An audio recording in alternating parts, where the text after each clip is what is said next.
Para celebrar uma nova fase do canal que está chegando, reuni os melhores vídeos que já fiz sobre os desenhos da Cartoon Network, para caso você ainda não conheça o canal. Então, sem enrolação, se prepara aí para ver junto comigo 30 minutos de teorias da Cartoon. Não esquece de se inscrever e comentar qual desenho você quer ver por aqui.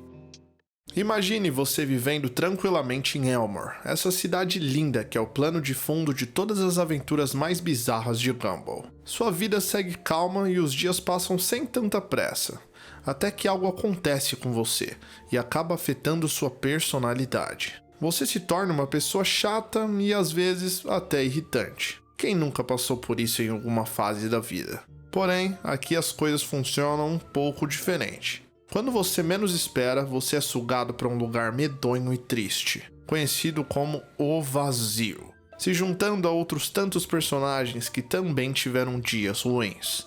Coloca seu chapéu de alumínio e vem comigo discutir sobre o que é o Vazio de Gumball e o que fazer para não ser enviado para lá se acabar visitando Elmore por aí.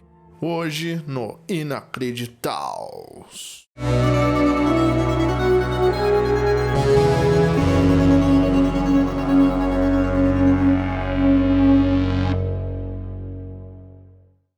Antes de começar, clique em se inscrever para não perder nenhum vídeo novo e deixa seu like para apoiar esse canal.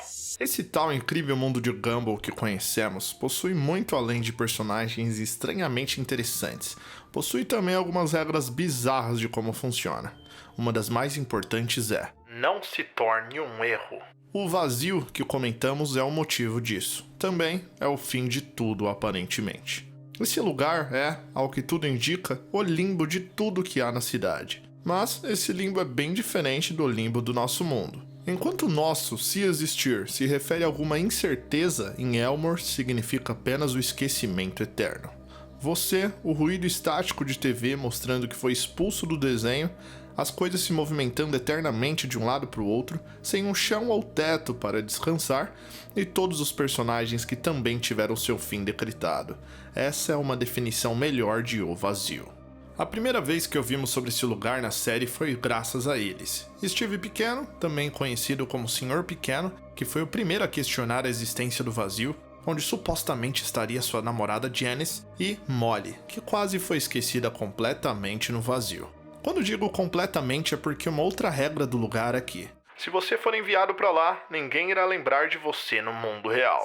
Todas as memórias que as pessoas tinham com você serão completamente apagadas. Como você se sentiria se fosse eternamente esquecido pelos seus amigos e família? Deixa aí nos comentários. Mas voltando a Molly, o motivo dela ter ido parar ali foi...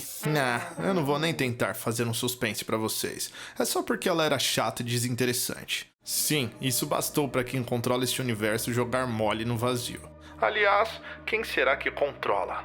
Fica a pergunta aqui pra vocês. Quando ela foi sugada para lá, automaticamente todas as fotos, vídeos, desenhos e qualquer coisa que seja ligando Molly à existência foi apagada, borrada ou deletada. Isso só foi descoberto porque, para eliminar todos os vestígios daquele personagem, o mundo literalmente se dobra para enterrar de vez as evidências.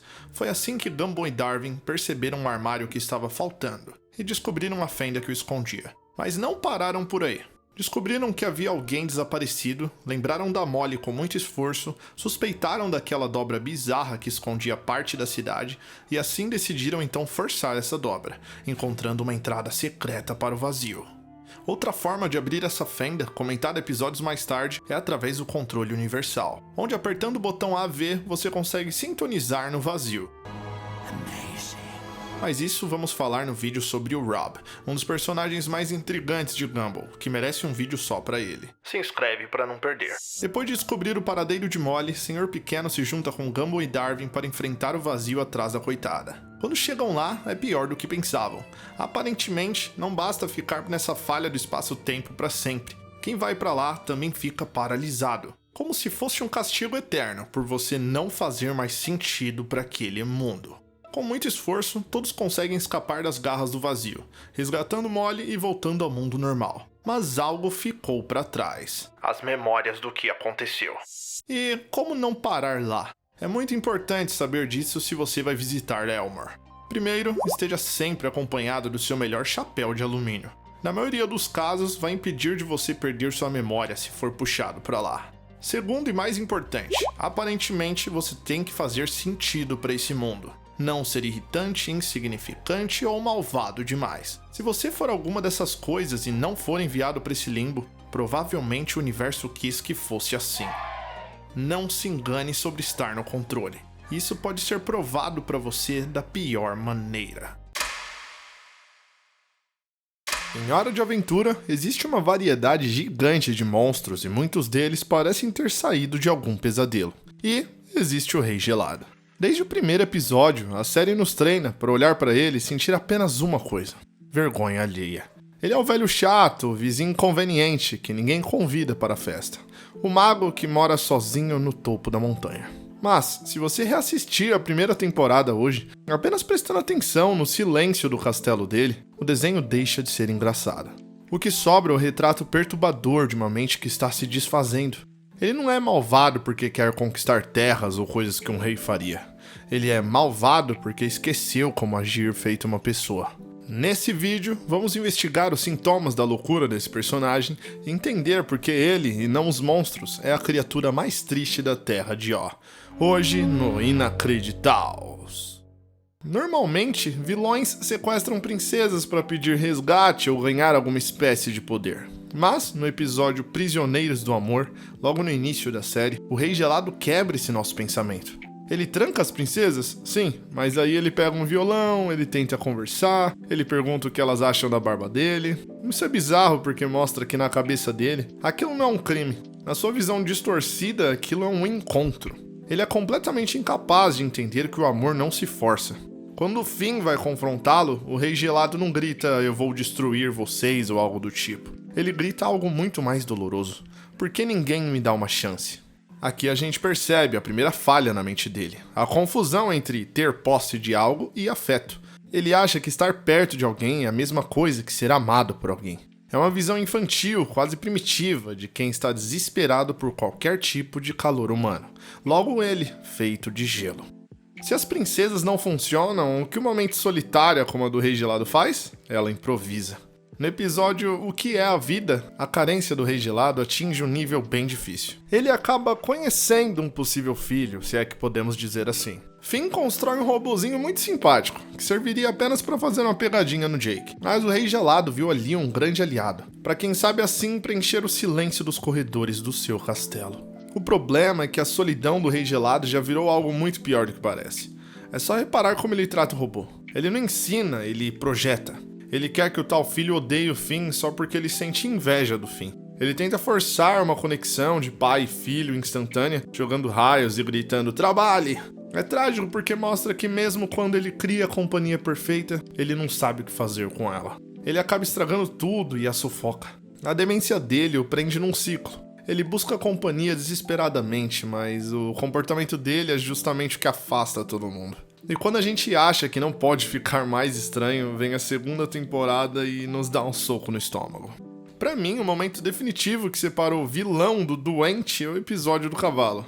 Finn e Jake não conseguem dormir porque tem um cavalo perturbador olhando pra eles a noite inteira. A preocupação é real. Imagina você passando por isso na janela do seu quarto. Então, quando descobrem que é o Rei Gelado fantasiado, a reação natural seria raiva. Ah, ele está espionando para atacar. Mas a explicação dele é de quebrar o coração.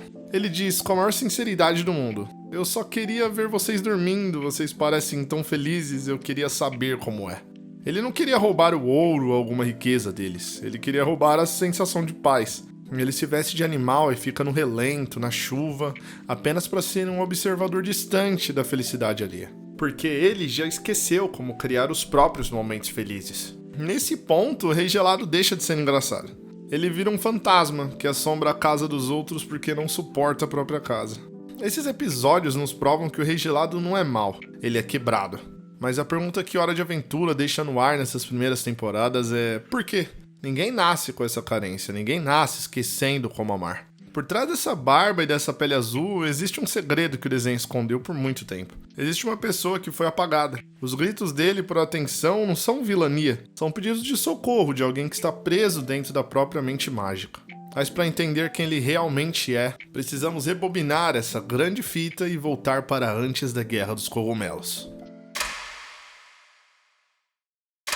Todo mundo tem ou já teve aquele amigo que é um pouco melhor em muita coisa. Aquele amigo que ganhava no videogame, que corria mais rápido, que conseguia falar com as pessoas sem gaguejar. E você acabava sendo o Player 2. Em apenas um show, a gente costuma rir do Rigby. Ele é pequeno, fala coisas estranhas e vive fazendo besteira. Mas no episódio 4 da primeira temporada, Os Punhos da Justiça, a comédia fica de lado por um segundo para nos mostrar algo real. A frustração de quem cansou de perder. Nesse episódio, vamos analisar como uma brincadeira idiota de socos acaba mostrando a dinâmica mais complexa do desenho. Vamos entender por que o Rigby quase destrói a amizade e o parque todo só para sentir pela primeira vez na vida o gosto da vitória. E claro, vamos falar sobre como um corte de cabelo mullet se torna uma das armas mais poderosas do mundo. Hoje no Inacreditaus. O episódio começa com eles prestes a atirar no soco para ver quem fica com o melhor personagem. Então você tem que dar o soco mais forte. Mas o Mordecai não ganha às vezes, ele ganha sempre. E pior, ele não percebe que para o Rigby aquilo não é mais uma brincadeira faz tempo. Quando eu tava revendo o episódio, ficou muito claro um certo padrão. O Rigby é fisicamente fraco, ele perde no soco, como o próprio desenho mostra. E quando você é o mais fraco do grupo, qualquer brincadeira física assim vira um lembrete de como você é inferior. O Mordecai, mesmo sem maldade, esfrega isso na cara dele. Ele diz: desiste porque você não ganha de ninguém nos socos. Essa frase é o gatilho. É aqui que a gente entende o personagem. O Rigby não é apenas chato ou egoísta porque ele simplesmente quer. Ele age assim como defesa às vezes. Ele se sente pequeno o tempo todo. E quando a gente se sente pequeno, a gente faz coisas estúpidas para tentar parecer grande. No caso do Rig, a coisa estúpida foi procurar um mestre de Kung Fu para aprender golpes mortais. Aqui o desenho faz o que sabe melhor, transformar esse sentimento triste em algo completamente bizarro, de novo. Para compensar a falta de força, o Rigby trapaceia, rouba os golpes escritos do professor e aprende o Mortal Kombat. Mas obviamente que não podia faltar um mullet bem anos 80. Por quê? Pelo visto é o que um lutador de Kung Fu faria. Quando ele finalmente ganha o poder, claro que ele quase acaba com o planeta porque senão não seria apenas um show. Isso lembra o episódio 6, onde ele tenta consertar os erros sozinho e quase congela tudo. O Rigby tem esse problema. Ele quer tanto provar que é independente, que não precisa da ajuda do Mordecai, que ele sempre acaba criando desastre nuclear. O poder que ele ganhou sobe a cabeça. Ele espanca o musculoso, o saltitão, o pairulito, mas se olharmos com atenção não é maldade pura, é mais um certo desespero. É como se estivesse gritando: olha pra mim, eu sou forte agora e não sou mais fracassado. É triste porque mesmo com superpoderes, ele continua sendo o imaturo que ele é. Ele acha que respeito se ganha na base do medo, porque foi assim que ele aprendeu, sempre perdendo pro Mordecai. Tudo culmina na luta final. Mordecai também aprende o Mortal Kombat apenas lendo o livro, o que prova de novo que ele aprende as coisas mais fácil que o Rigby. Eles acabam lutando, destruindo o coitado do parque, começa a jorrar lava para todo lado, coisas normais de apenas um show. É nesse momento que a gente vê a diferença entre os dois. O Rigby está cego pela vitória. Ele quer ganhar a qualquer custo, mesmo que isso signifique machucar o melhor amigo. O Mordecai, porém, tem um estalo de consciência. Ele percebe que ganhar aquela luta não vai fazer diferença. Se ele ganhar, ele prova que é o mais forte, mas ele destrói o que restou da autoestima do amigo. Se ele perder, bom, o Rigby ficaria feliz. O que o Mordecai faz? Ele escolhe perder, e é a mensagem mais bonita do episódio. Ser forte de verdade não é ter o soco mais potente ou o mullet mais estiloso. Ser forte é deixar espaço para o outro brilhar também, porque você sabe que não precisa provar nada para ninguém. Mordecai assume o papel de irmão mais velho, mesmo não sendo. Ele entende que o Rigby precisava daquela vitória mais do que ele. No final, tudo volta ao normal. O parque é consertado, o mullet desaparece e eles voltam a jogar videogame no sofá. Mas esse episódio nos deixa uma reflexão importante sobre eles dois. Eles funcionam porque se completam. O Rigby é o caos, a insegurança, a vontade de fazer besteira para provar que existe. E o Mordecai é a ordem, a paciência na maioria das vezes, uma verdadeira rede de segurança para o Rig. Sim, o Rigby é chato às vezes. Sim, ele coloca a vida de todo mundo em perigo por causa de um bolo ou de um soco. Mas, sem ele, a vida do Mordecai seria chata.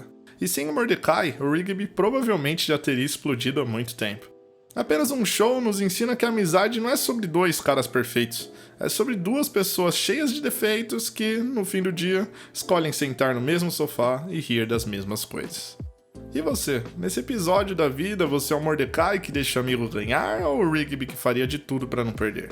Comenta aí embaixo sua opinião sobre essa amizade e cuidado quando for aprender golpes mortais. Você já parou para pensar que o maior inimigo do Gumball foi criado pelo esquecimento? Enquanto a gente assiste as primeiras temporadas e ri das confusões em Elmore, um personagem específico estava sendo apagado da existência bem na nossa frente. Mesmo sendo considerado um erro de animação pelo próprio universo de Elmore, ele tem um nome: Rob.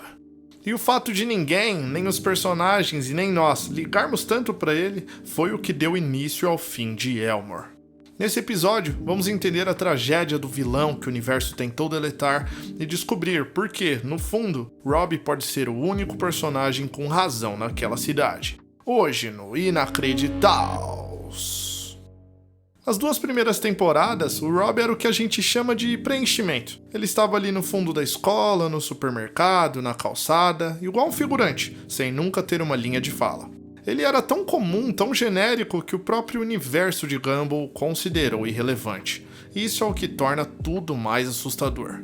Como comentamos no último episódio sobre Gumball e o vazio, Elmore funciona com uma lógica própria, bem sádica aliás. Se você não tem um propósito, você é um erro.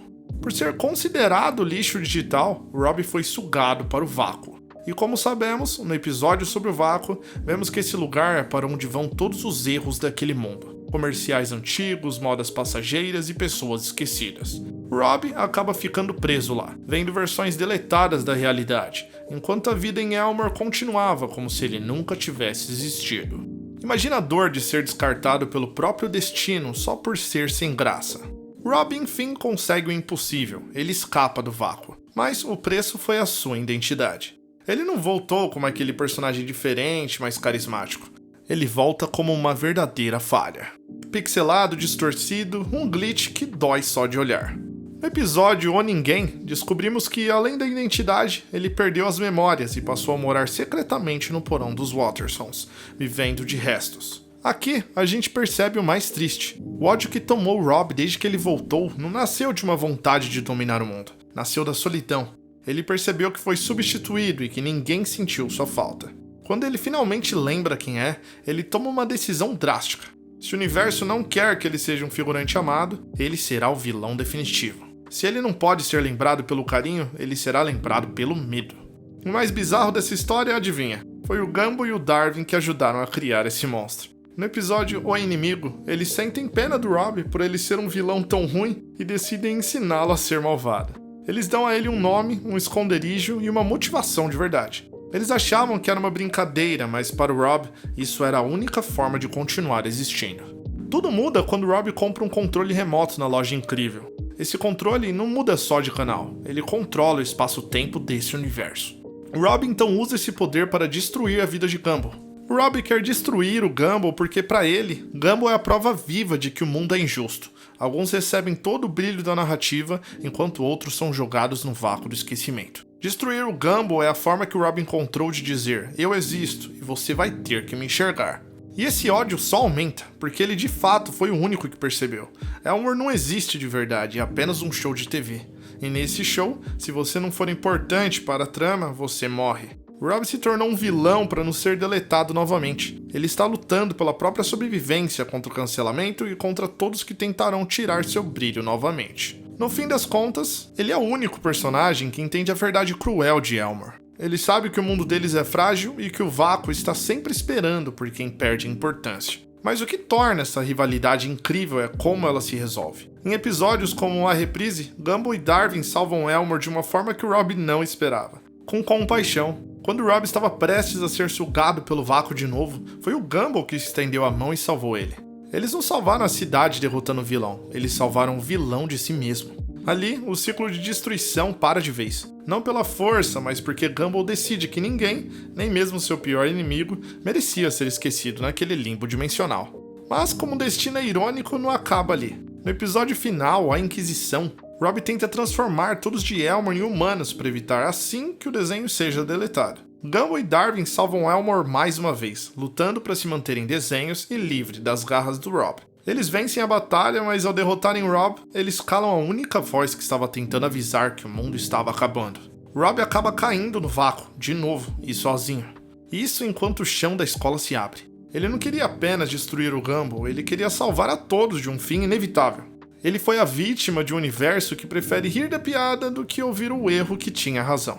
Rob nos ensinou que ser esquecido é pior do que ser odiado, mas a pergunta que fica é: quem forneceu o controle universal que quase destruiu Elmore?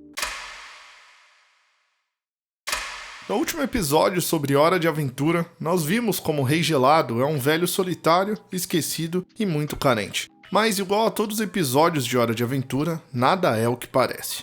Esse senhor de pele azul não nasceu desse jeito. A loucura dele é o resultado de uma escolha.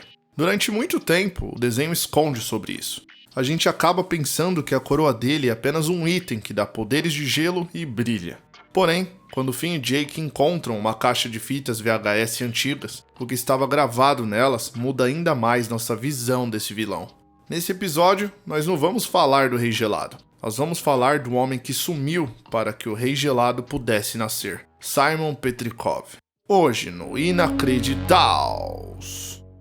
No episódio Segredos de Natal, quando as fitas começam a rodar, tudo vai ficando diferente. Primeiro, vemos o Rei Gelado passando vergonha, o que nem é novidade. Ele grava várias fitas como se fosse um diário do seu dia a dia. O Jake e o Finn nem conseguem assistir até o final, então acelera um pouco e do nada somos surpreendidos. De repente, vemos um homem normal, um arqueólogo, inteligente, apaixonado, Simon Petrikov.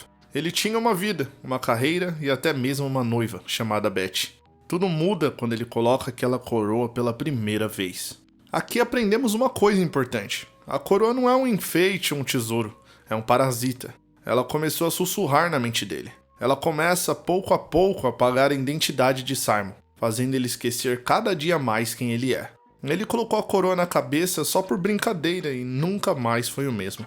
E a parte mais triste, o Rei Gelado assiste a fita completa com os meninos e mesmo assim, mesmo implorando para ser salvo na fita e pedindo para ser cuidado, ele não se lembra de nada. Ele também chora pelo amor de sua verdadeira princesa Betty. Deu para entender? Por isso que ele é fanático pelas princesas. Quando a mente dele começou a derreter, quando as memórias desapareceram, a única coisa que sobrou foi um instinto bem fraco, que ficava repetindo a palavra princesa.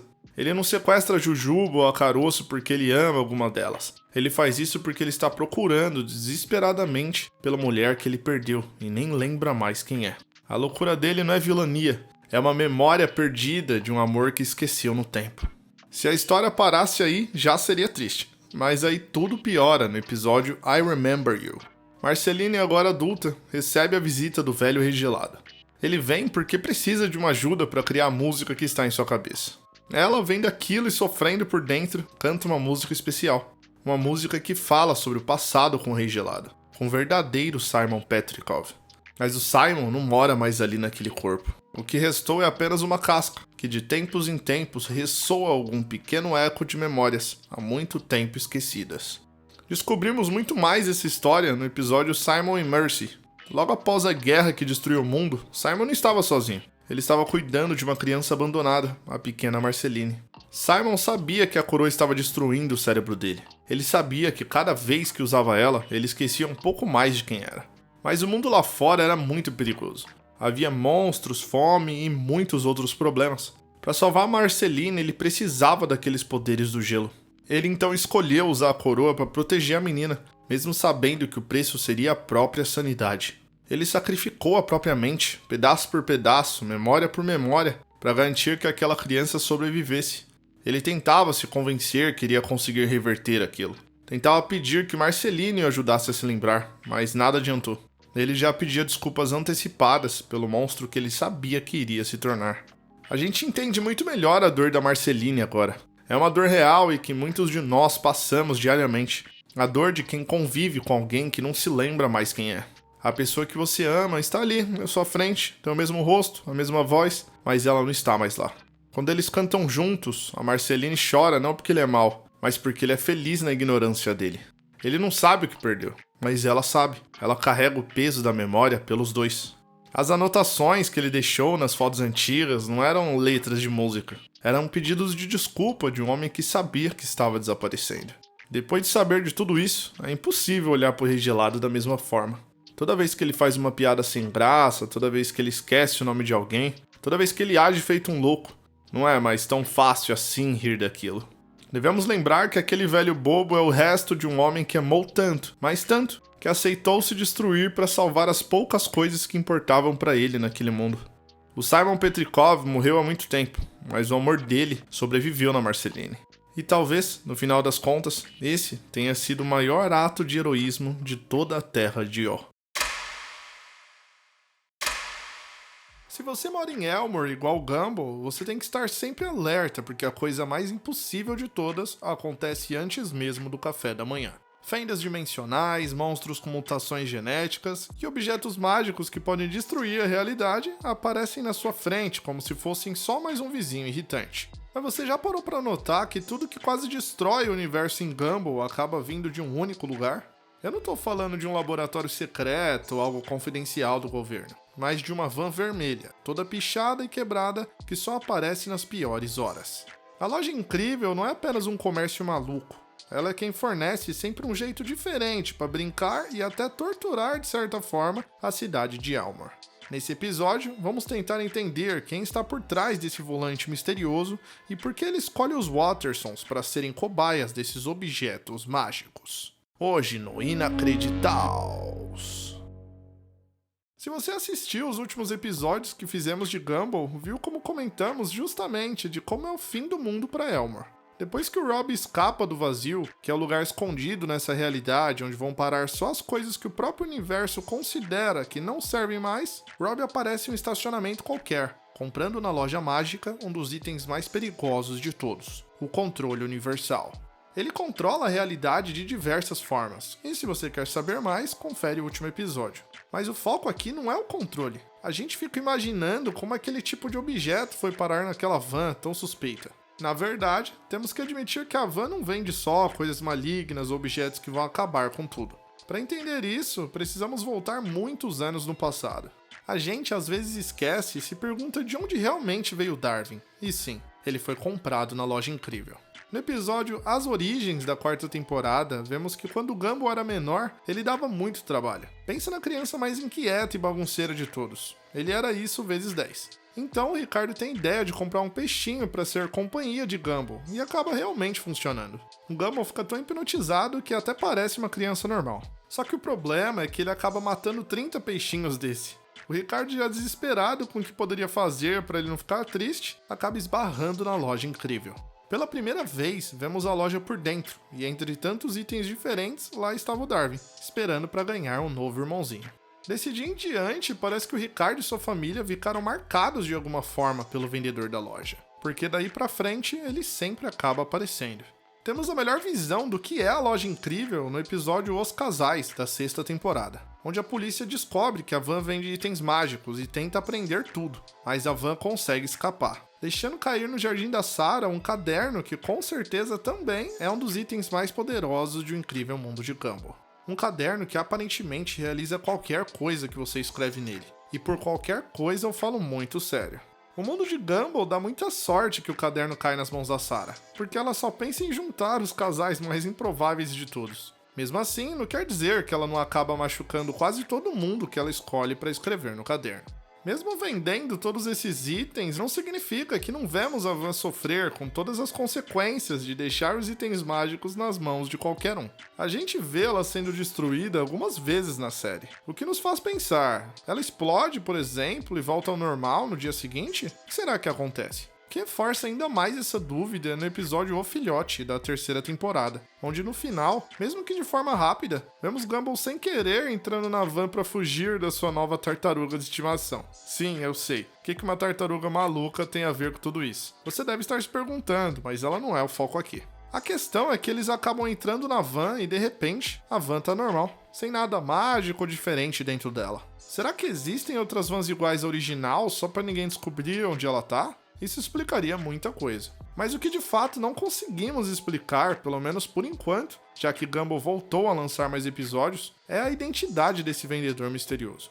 Alguns dizem que ele pode estar usando a cidade como próprio laboratório, testando os objetos que ele cria. Outras pessoas dizem que ele pode ser tipo um deus daquele universo e que pode estar por trás de tudo, o que explicaria um pouco mais o vazio e muitas outras coisas. O fato é que ele aparece muito mais na série em vários outros episódios que podemos trazer por aqui. Na verdade, quanto mais tempo passa, mais ele se mostra como realmente um elo entre muita coisa importante que acontece em Elmore. O que começou com uma aparição simples e rápida, tá virando um dos melhores arcos de história em Gumball. Ele não é um simples vilão clássico que tem algum objetivo claro, quer se vingar de alguém. Ele é um observador silencioso que cobra caro para ver esse mundo de Elmore quebrar. Muito obrigado se você assistiu até aqui, espero que tenha gostado desse episódio, de todos os últimos. Tô muito feliz em ver tanta pessoa curtindo o canal. E se você está gostando de verdade, não esquece de deixar aquele like para apoiar o canal crescer cada vez mais. Se inscreve e ativa o sininho para não perder nenhum vídeo novo. E comenta qual próximo desenho você quer ver por aqui. Nos vemos no próximo vídeo, beleza? Tchau!